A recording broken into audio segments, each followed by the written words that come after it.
Bonjour à tous et bienvenue dans cette suite de vidéos que j'ai intitulée ALDDT à la découverte du triathlon. L'idée pour ceux qui avaient répondu au sondage sur la chaîne, c'est de vous présenter ma réflexion et ma découverte de mon premier triathlon. Avec deux copains que vous découvrirez peut-être dans cette suite de vidéos, on a décidé de s'inscrire en découverte à un premier triathlon. Évidemment, avec les événements récents, celui-ci est passé initialement à juin à septembre. Et toute la période de préparation que nous avions prévue a été avortée.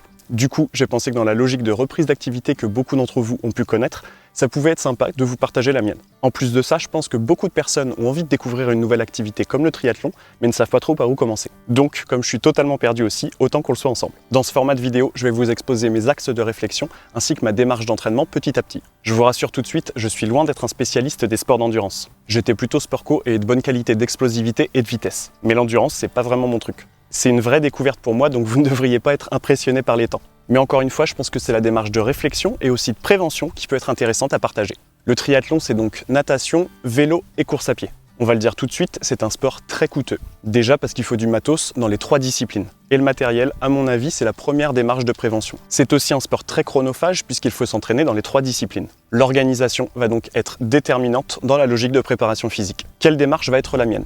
Dans un premier temps, je vais mettre le focus sur le vélo. L'idée, ça va être de trouver un bon vélo parce que c'est la distance la plus longue, donc là où je vais y passer le plus de temps.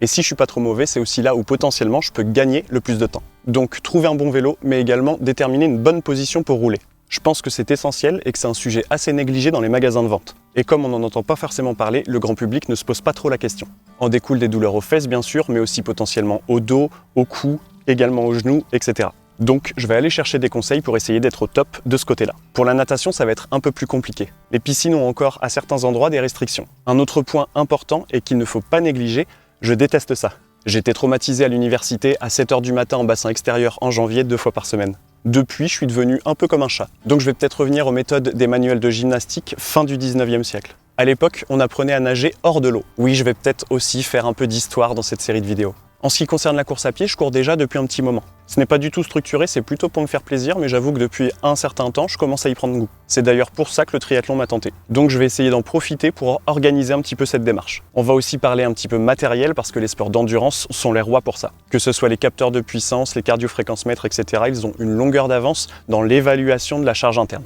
Voilà, cette première vidéo était une petite introduction pour vous expliquer ce qui allait se passer dans cette série de vidéos. Évidemment, ces vidéos ne seront pas prioritaires sur les vidéos théoriques habituelles. Il y aura donc toujours la traditionnelle vidéo du mardi et, si j'ai le temps et des choses à vous raconter, une deuxième vidéo dans la semaine. J'espère que ce format un peu différent d'habitude pourra vous intéresser. N'hésitez pas à me dire ce que vous en pensez, si vous avez des questions, des points que vous aimeriez que je traite, etc.